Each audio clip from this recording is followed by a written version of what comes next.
Doctor, good to have you back on. Thank you. All right, I want to talk a little bit about the dance that's now going on, RFK, Big Pharma. Not always been on the same side of issues, but I think a cordial first set of conversations. Tell us what's going on behind the scenes. Yeah, I agree. I think it's a good sign. Remember, healthcare is a huge part of our economy, and the Center for Medicare and Medicaid Services, HHS, is a big part of healthcare.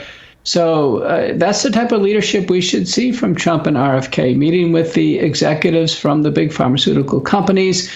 They likely tackled issues, including the cost of prescription drugs, the role of the middleman, that is the group purchasing organizations and how they're adding to drug costs, direct-to-consumer advertising, and the safety of these novel biopharmaceuticals. I think all of that was probably in a fair, balanced, and productive meeting that Trump and RFK and others in this circle will have. That's what we should see out of Washington. It's not what we saw under Biden, so I think it's a good sign. Yeah, that's what I'm getting to. Absolutely.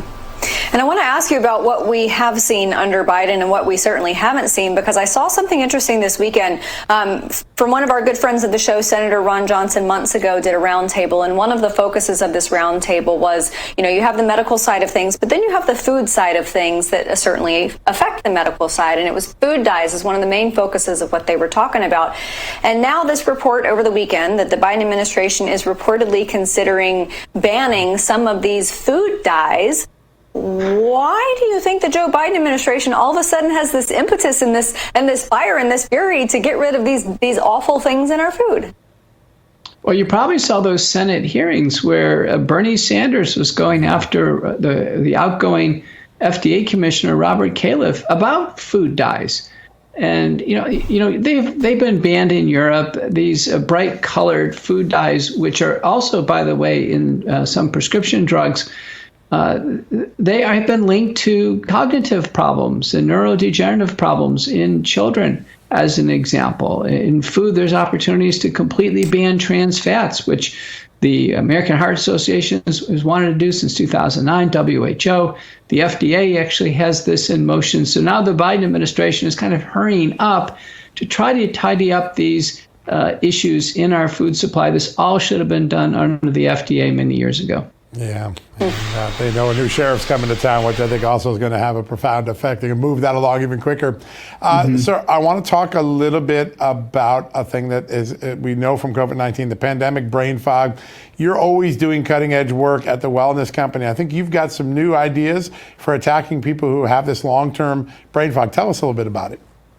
We're proud to offer MindLift. Now, this is a designer nutraceutical product that's in the form of a capsule supplement, but it leverages a very low dose of lithium orotate and some other what's called nootropics that we believe clearly will play a role in help clearing up this brain fog, which can last for years after COVID-19 illness and after the vaccines. I've tried all the prescription drugs. I can tell you they don't work. It's going to be something natural.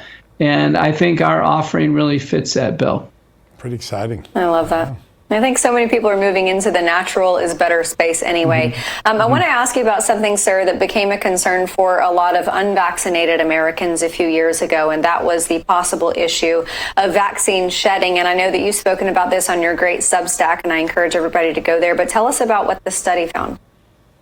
There's a recent study out, and it was published in the International Journal of Vaccine Safety and Policy. It's posted on McCullough Foundation social media feed. You'll see it's a peer-reviewed paper, but there's no doubt about it. Unvaccinated women, when they were within about 6 feet of other vaccinated individuals, the vast majority had changes in their period. And this was, women know their cycles, and it was very accurate. It's the first, I think, objective, carefully researched report.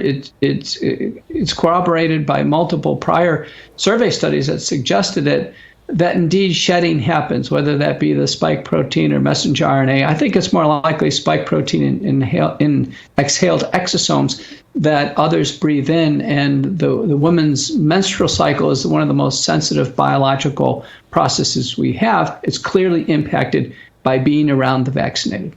Boy, just amazing. I want to ask about one other development. The FDA and others ramping up the monitoring of the milk supply with bird flu. No real threat to humans at all, but the sudden alertness. What's going on here? Is this more show than actual science? Remember, the PCR test is notorious for, over-diagnosing viral RNA. In this case, there's never been a case of human bird flu transmitted by drinking milk. Even the very rare bird flu cases contracted by humans in this most recent outbreak, which is now nearly 5 years old, have been very mild, like a case of pink eye. I think it's an overblown reaction. And, we should look for other methods of detection and confirmation. And we should trust natural immunity. The animals are becoming naturally immune in this prolonged outbreak, and the humans are fine. Yeah, amazing. Just amazing to watch. Go ahead, Amanda. I'm sorry. Oh, no, I just wanted to make sure that everybody got the offer code, because I want to check out the supplement that you were talking about a moment ago. That sounds like something that a lot of people, it's post-Thanksgiving, pre-Christmas, so I think a lot of us feel a little brain foggy anyway, but that is a spectacular product. We're looking forward to that. All right, www.twc.health/justnews. That's where you're going to go to get that 10% discount off when you use the promo code JustNews. That's twc.health/justnews and use promo code JustNews for 10% off. Dr. Peter McCullough, thank you so much for being here, sir.